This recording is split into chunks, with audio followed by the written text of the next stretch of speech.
everyone. I decided to pop in here today and take a few minutes to bring up a subject I haven't found out there on the internet yet, or on YouTube. For myself, this topic is what I've been calling my night school experience.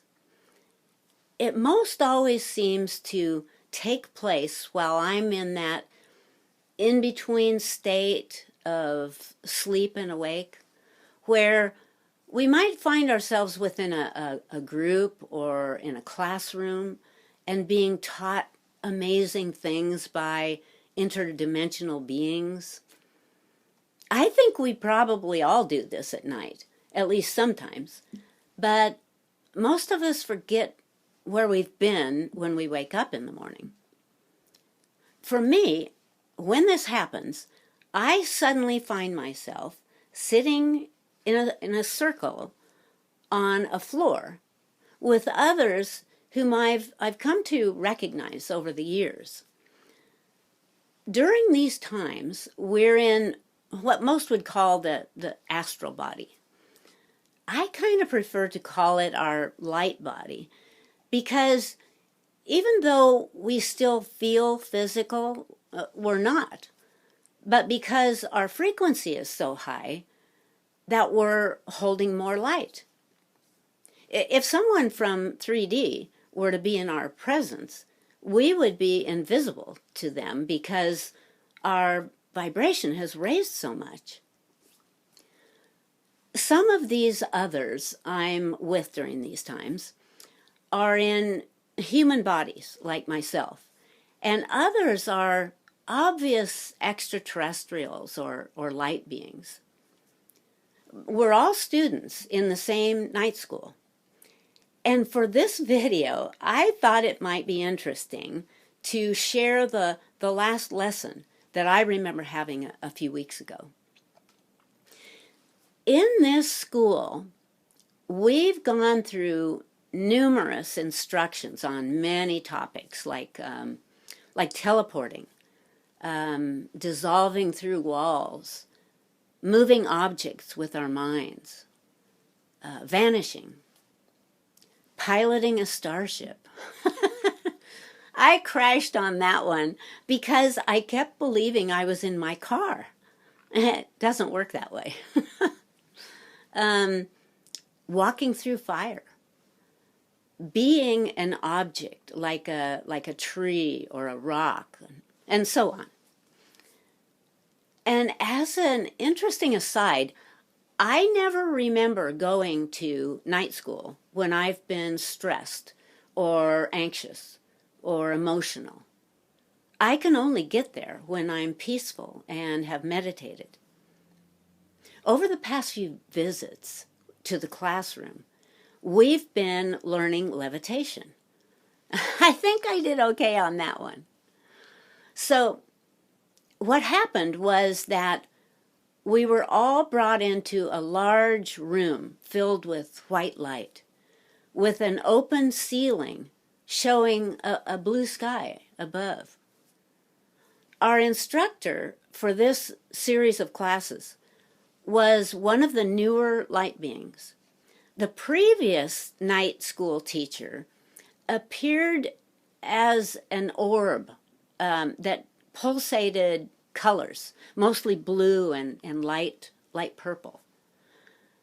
In this case, he was an obvious male presence as he spoke telepathically to us. And the orb would just float around the room, stopping to help any of us that were having difficulty.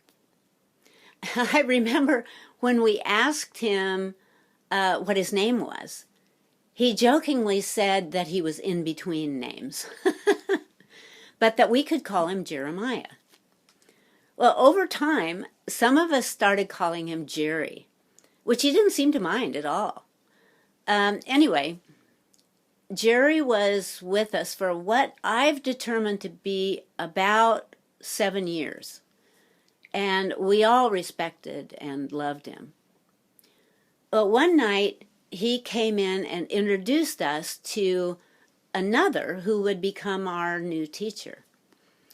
She was called Mantis and was a humanoid form light being about 5.5 feet tall.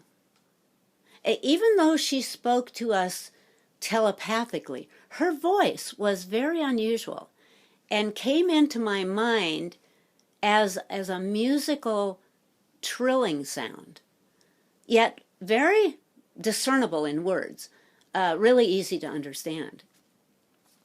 She's very loving and kind and gentle with us all. Mantis is still with us, and as I mentioned, in our latest series of classes, she's been teaching us levitation. Well, we just recently completed the last night of that series, and I thought it would be fun to share in this video what we did during that class. My partner's name is Joe, and I usually sit beside him because we've been classmates in this school for nearly 40 years now. And although some of the students come and go, there are many others who have been in this same group for almost as long. What I found to be most fascinating about this night school is that very few of those in my class seem to remember in their waking lives what they did or where they've been on those night journeys. Although most know they've been somewhere, and some just call it a dream, and others refer to it as an out-of-body state. For me, it's more than a lucid dream. It's more like being in another dimension of reality, another realm that's very familiar to me. Why do I remember? Hey, who knows? I don't always. This could happen every night, but I only remember those that take place maybe once a month or so. Well, that last levitation class began with review, where we would partner up and demonstrate how far we've come in our learning. And we always use a partner, both for support and safety. Even though in truth nothing could happen to us because we're in our light bodies. But since we're so used to being material that we forget we can't be hurt, and if we begin to panic, our material body wakes up and we disappear from our night school back into our waking life, missing the lesson. I've actually more than once awakened from this classroom because my body had to pee. And when I've laid back down, I've been able to go right back into the classroom. But this isn't always the case. An interesting part of this is that each student has their own unique way of putting the knowledge into practice. For example, Joe always begins his levitation by laying on the floor. I do the opposite. I stand against a wall and pull one leg up from the knee behind me while the other leg is still on the ground. Then, while continuing to lean against the wall, I lift the other leg up until I feel like I'm safely floating. Then I pull my torso away from the wall, and I'm hovering in the air. Joe, on the other hand, lays on the floor, and after a moment or two, his body begins to tremble. And as the vibration becomes stronger, his body begins to rise up slowly off the floor, still in that laying position. I teased him one time about how he never opens his eyes, and he simply said, "Why should I?" Well, okay. During this class, after we demonstrated our current level of skill to Mantis, she taught us the last lesson in this particular topic or series. She began by pulling up one of the students from his sitting position and asking him to stand beside her.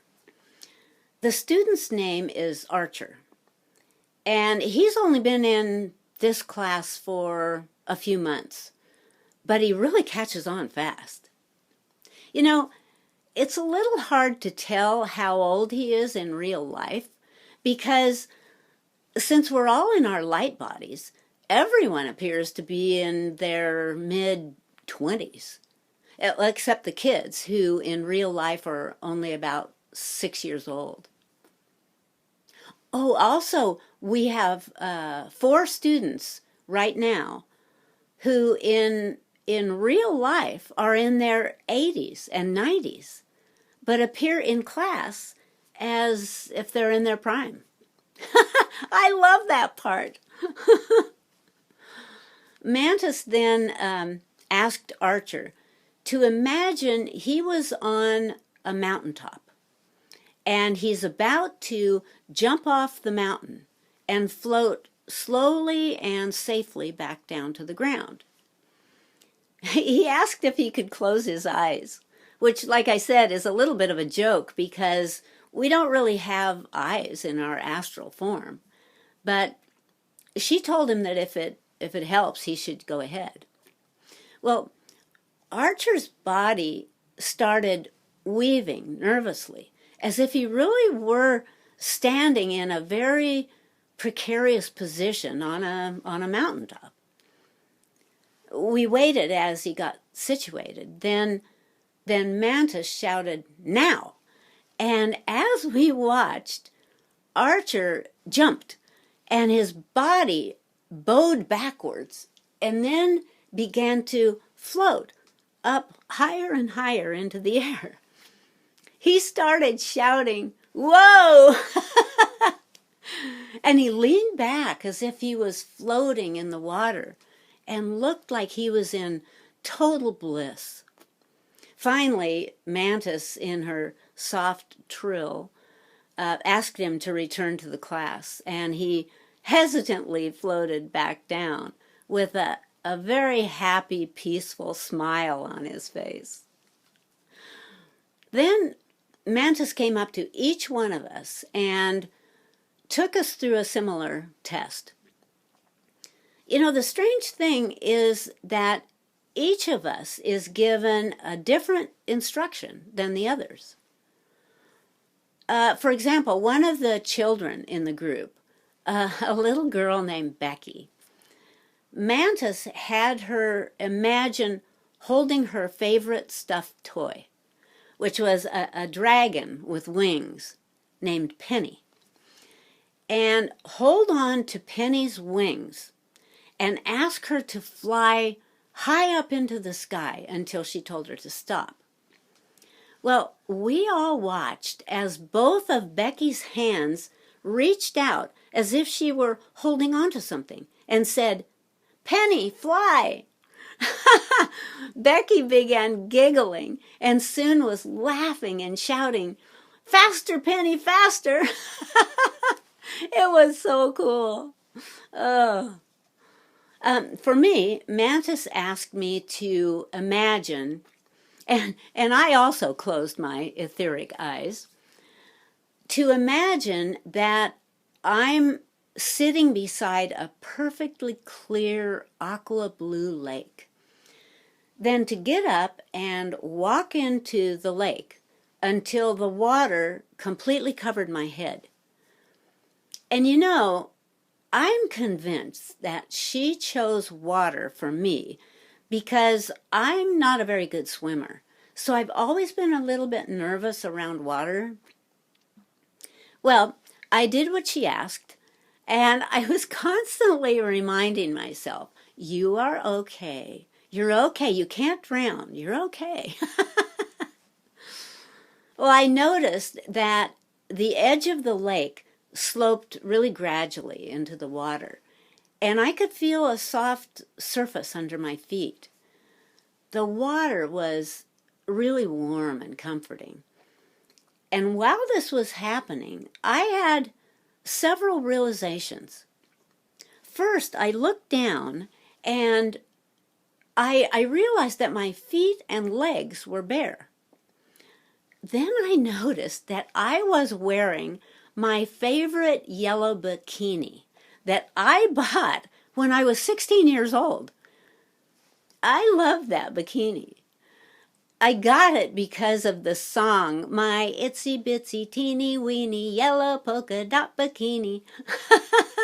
That was a very popular song back then. And it's kind of amazing for it to show up in this place where I'm just about the same age as when I wore that bikini. The other thing I noticed was that when I got under the water, I could breathe underwater just as easily as when I'm breathing air. I was so excited about this. And I felt very young and free. The moment I was immersed in that wonderful feeling, I suddenly noticed that there was no longer a bottom to the lake anymore, and I was floating as if in the air. I kept floating in this amazing state until Mantis told me to stop. I didn't want to, but of course I did.